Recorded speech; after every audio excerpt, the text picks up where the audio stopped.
Toutes les générations doivent faire des efforts, aussi les retraités. Alors le problème fondamental, en réalité, il est très simple. C'est un problème qui est démographique. Le système de retraite à la française marche par répartition, c'est-à-dire que ce sont ceux qui travaillent aujourd'hui qui payent pour ceux qui ont travaillé hier. Ça marche très bien quand il y a beaucoup d'actifs et très peu de retraités. Or aujourd'hui, c'est de moins en moins le cas. En fait, on a de moins en moins d'actifs pour de plus en plus de retraités. À peu près 18 millions de retraités aujourd'hui en France, 23 millions en 2060. Ce sont des chiffres qu'on n'a jamais connus. C'est un problème qui n'a pas été préparé et qui va aller grandissant puisque le vieillissement de la population va continuer, va s'accélérer. Le problème, c'est qu'on accumule aujourd'hui des déficits par le système de retraite, c'est-à-dire qu'on engrange des dettes pour payer nos retraites. Quitte à créer la dette, je préfère que ce soit un investissement dans l'avenir, dans les écoles, dans la formation, dans les universités, plutôt que pour payer des retraites. Là, c'est vraiment tout l'inverse. On hypothèque l'avenir au nom du présent parce qu'on est incapable d'équilibrer nos comptes. Et c'est un problème d'ailleurs qui n'est pas que limité aux retraites, puisque le vieillissement de la population va aussi engranger des dépenses croissantes, notamment sur la santé, sur la dépendance, sur le grand âge, sur la perte d'autonomie. Donc les retraites ne sont quelque part que la première étape de ce grand problème démographique auquel la France est confrontée.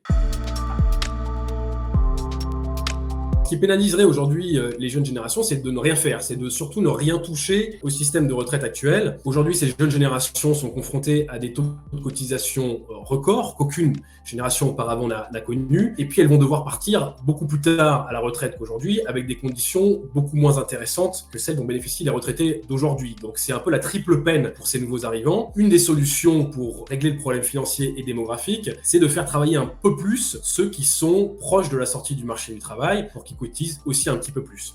Donc repousser l'âge de départ à la retraite, pour moi, c'est une mesure nécessaire pour mettre à contribution ceux qui partent bientôt à la retraite et pas seulement ceux qui rentrent sur le marché du travail. Le problème néanmoins, c'est qu'on demande des efforts uniquement aux actifs. Ce sont eux qui doivent travailler plus, cotiser plus, et je pense qu'il faut demander des efforts à toutes les générations, pas seulement celles qui travaillent aujourd'hui.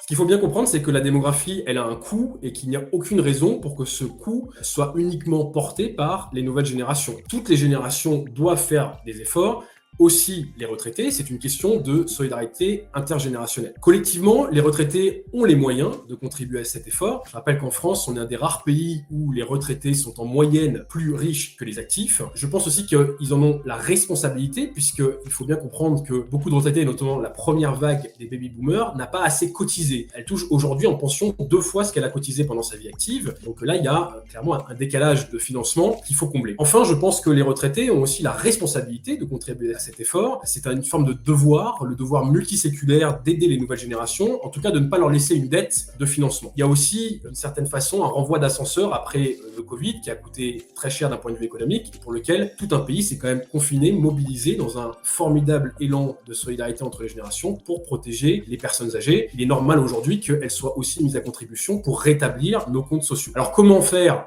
pour les mettre à contribution? Il y a 2 manières très simples. Premièrement, la CSG qui aujourd'hui est avec un taux inférieur pour les retraités, ce qui est quand même assez anormal, étant donné que la CSG sert justement à financer la sécurité sociale au-delà des cotisations. Aligner les taux de CSG entre les retraités et les actifs, ce serait une première manière de rétablir une sorte de justice sociale et de faire entrer de l'argent, plusieurs milliards d'euros. Il y a aussi un abattement de 10% sur l'impôt sur le revenu au titre des frais professionnels, qui n'est pas que réservé aux actifs, qui est aussi disponible pour les retraités. Or, on peut estimer que cet abattement est injustifié, étant donné que les retraités n'ont plus de frais professionnels. Enfin, une dernière piste, peut-être la moins évidente, c'est de ne pas indexer totalement les pensions sur les retraites, là aussi dans un effort d'alléger la facture pour les actifs. En tout cas, ce sont des pistes qu'il faut, je pense, envisager. Encore faut-il avoir le courage de les porter politiquement.